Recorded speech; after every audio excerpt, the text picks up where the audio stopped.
ओ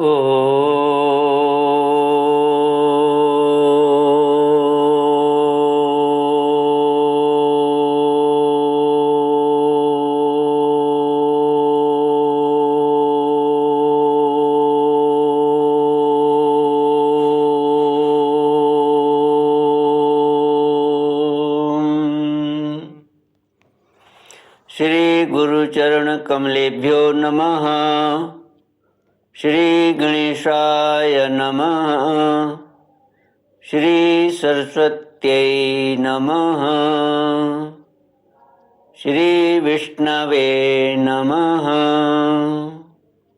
श्री कृष्ण गोविंद हरे मुरारे, हे नाथ नारायण वासुदेव। श्री कृष्ण गोविंद हरे मुरारे, हे नाथ नारायण वासुदेव। ओम नमो भगवते वासुदेवाय। ओम नमो भगवते वासुदेवाय। कृष्णाय वासुदेवाय हरये परमात्मने प्रणतः क्लेशनाशाय गोविंदाय नमो नमः। सच्चिदानंद रूपाय विश्वोत्पत्त्यादिहेतवे तापत्रय विनाशाय श्री कृष्णाय वयं नमः। सच्चित आनंद स्वरूप परमात्मा जो सृष्टि के उत्पत्ति, पालन और संहार करता है तथा जीवों के आध्यात्मिक, आधिदैविक, आधिभौतिक तापों को नष्ट करने वाले हैं, अर्थात जीवों के मानसिक, शारीरिक और भौतिक दुखों को दूर करने वाले हैं, उन श्री कृष्ण भगवान को हम नमस्कार करते हैं। श्री कृष्ण गोविंद हरे मुरारे, हे नाथ नारायण वासुदेव। श्रीमद् भागवत प्रथम स्कंध त्रयोदशोऽध्याय श्लोक 28 से। सूत उवाच एवं राजा विदुरेणानुजेन प्रज्ञाचक्षुर्बोधित आजमीढ छित्त्वा स्वेषु स्नेहपाशान्द्रढिम्नो छित्त्वा स्वेषु स्नेहपाशान्द्रढिम्नो निश्चक्राम भ्रातृसंदर्शताध्वा। सूत जी कहते हैं, जब छोटे भाई विदुर ने अंधे राजा धृतराष्ट्र को इस प्रकार समझाया, तब उनकी प्रज्ञा के नेत्र खुल गए। वे भाई बंधुओं के सुदृढ़ स्नेह पासों को काटकर अपने छोटे भाई विदुर के दिखलाए हुए मार्ग से निकल पड़े। जब परम पतिव्रता सुबलनंदिनी गांधारी ने देखा कि मेरे पतिदेव तो उस हिमालय की यात्रा कर रहे हैं जो सन्यासियों को वैसा ही सुख देता है जैसा वीर पुरुषों को लड़ाई के मैदान में अपने शत्रु के द्वारा किए हुए न्यायोचित प्रहार से होता है, तब वे भी उनके पीछे पीछे चल पड़ी। अजात शत्रु युधिष्ठिर ने प्रातःकाल संध्या वंदन तथा अग्निहोत्र करके ब्राह्मणों को नमस्कार किया और उन्हें तिल, गौ, भूमि और सुवर्ण का दान किया। इसके बाद जब वे गुरुजनों की चरण वंदना के लिए राजमहल में गए, तब उन्हें धृतराष्ट्र, विदुर तथा गांधारी के दर्शन नहीं हुए। युधिष्ठिर ने उद्विग्न चित्त होकर वहीं बैठे हुए संजय से पूछा, संजय, मेरे वे वृद्ध और नेत्रहीन पिता धृतराष्ट्र कहाँ हैं?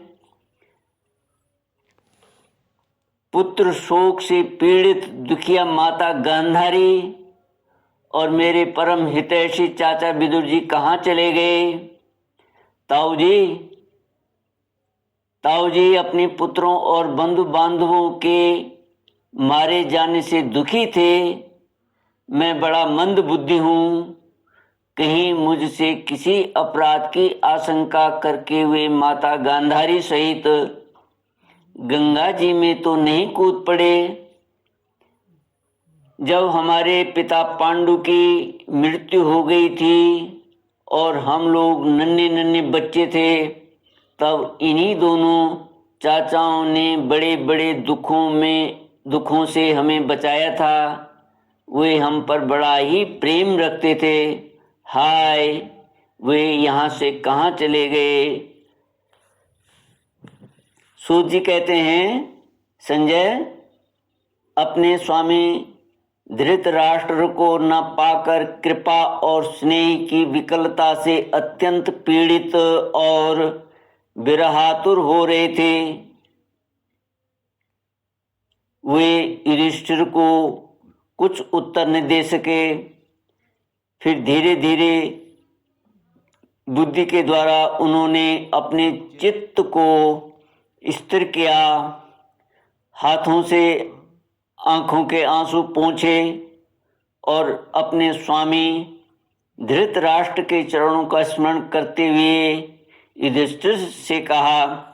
संजय बोले, कुलनंदन, मुझे आपके दोनों चाचा और गांधारी के संकल्प का कुछ भी पता नहीं है। महाबाहो, मुझे तो उन महात्माओं ने ठग लिया। संजय इस प्रकार कह ही रहे थे कि तुम्बरु के साथ देवऋषि नारद जी वहां आ पहुंचे। महाराज युधिष्ठिर ने भाइयों सहित उठकर उन्हें प्रणाम किया और उनका सम्मान करते हुए बोले, श्री कृष्ण गोविंद हरे मुरारे, हे नाथ नारायण वासुदेव। युधिष्ठिर ने कहा, भगवान, मुझे अपने दोनों चाचाओं का पता नहीं लग रहा है। न जाने वे दोनों और पुत्र शोक से व्याकुल तपस्विनी माता गांधारी यहाँ से कहाँ चले गए? भगवान, अपार समुद्र में कर्णधार के समान आप ही हमारे पारदर्शक हैं। तब भगवान के परम भक्त भगवानमय देवऋषि नारद ने कहा, धर्मराज, तुम किसी के लिए शोक मत करो, क्योंकि यह सारा जगत ईश्वर के वश में है। सारे लोक और लोकपाल विवश होकर ईश्वर की ही आज्ञा का पालन कर रहे हैं। वही एक प्राणी को दूसरे से मिलाता है और वही उन्हें अलग करता है। जैसे बैल बड़ी रस्सी में बंधे और छोटी रस्सी से नथे रहकर अपने स्वामी का भार ढोते हैं, उसी प्रकार मनुष्य भी वर्णाश्रम आदि अनेक प्रकार के नामों से वेद रूप रस्सी में बंध कर ईश्वर की ही आज्ञा का अनुसरण करते हैं। जैसे संसार में खिलाड़ी की इच्छा से ही खिलौनों का संयोग और वियोग होता है, वैसे ही भगवान की इच्छा से ही मनुष्यों का मिलना बिछुड़ना होता है। तुम लोगों को जीव रूप से नित्य मानो या देह रूप से अनित्य, अथवा जड़ रूप से अनित्य और चेतन रूप से नित्य, अथवा शुद्ध ब्रह्म रूप में नित्य अनित्य कुछ भी न मानो। किसी भी अवस्था में मोहजन्य आसक्ति के अतिरिक्त वे शोक करने योग्य नहीं हैं। इसलिए धर्मराज, वे दीन दुखी चाचा चाची असहाय अवस्था में मेरे बिना कैसे रहेंगे? इस अज्ञानजन्य मन की विकलता को छोड़ दो। यह 5 भौतिक शरीर काल, कर्म और गुणों के बस में है। अजगर के मुंह में पड़े हुए पुरुष के समान यह पराधीन शरीर दूसरों की रक्षा ही क्या कर सकता है? हाथ वालों के बिना हाथ वाले, 4 पैरों वाले पशुओं के बिना पैर वाले तृणादि,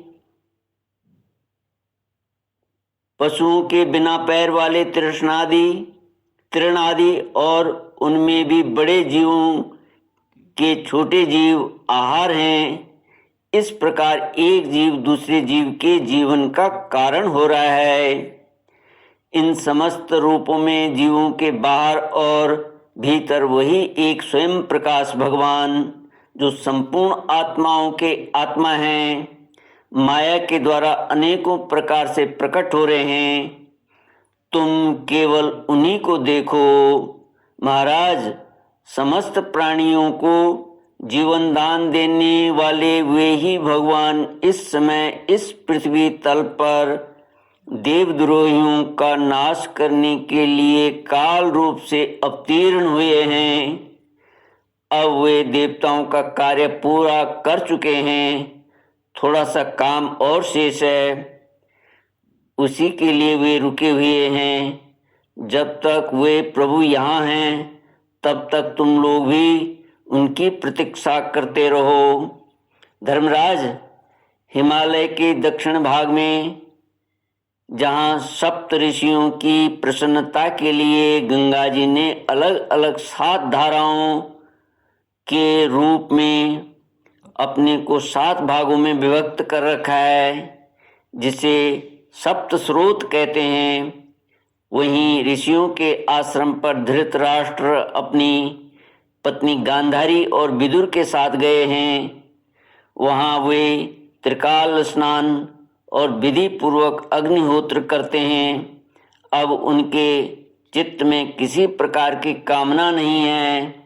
वे केवल जल पीकर शांत चित्त से निवास करते हैं।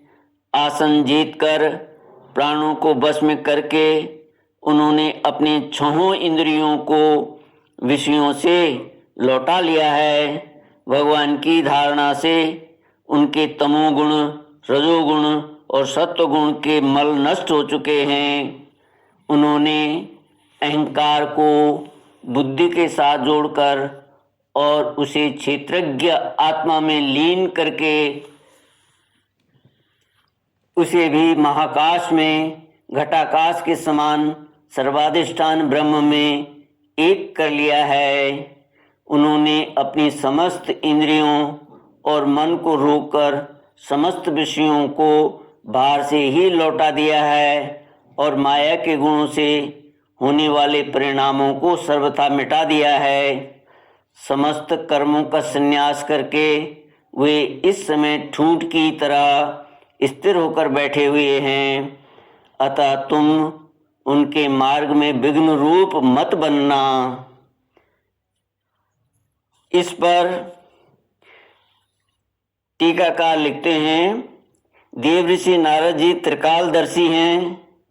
वे धृतराष्ट्र के भविष्य जीवन को वर्तमान की तरह प्रत्यक्ष देखते हुए उसी रूप में वर्णन कर रहे हैं।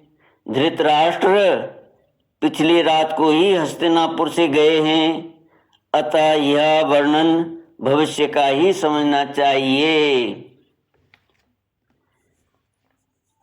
आगे नारद जी कहते हैं, धर्मराज, आज से 5वें दिन वे अपने शरीर का परित्याग कर देंगे और वह जल कर भस्म हो जाएगा।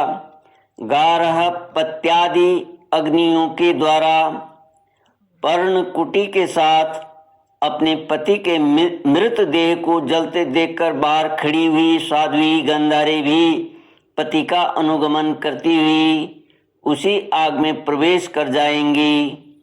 धर्मराज, विदुर जी अपने भाई का आश्चर्यमय मोक्ष देखकर हर्षित और वियोग देखकर दुखित होते हुए वहां से तीर्थ सेवन के लिए चले जाएंगे। देवऋषि नारद यूं कहकर तुम्बरु के साथ स्वर्ग को चले गए। धर्मराज युधिष्ठिर ने उनके उपदेशों को हृदय में धारण करके शोक को त्याग दिया। श्री कृष्ण गोविंद हरे मुरारे, हे नाथ नारायण वासुदेव। इति श्रीमद्भागवते महापुराणे पारमहंस्यां संहितायां प्रथमस्कन्धे नैमिषीयोपाख्याने त्रयोदशोऽध्यायः। ॐ पूर्णमद पूर्णमिदं पूर्णात् पूर्णमुदच्यते पूर्णस्य पूर्णमादाय पूर्णमेवावशिष्यते। ॐ शान्ति शान्ति शान्तिः। हरिः ॐ श्री गुरुभ्यो नमः। हरिः ॐ।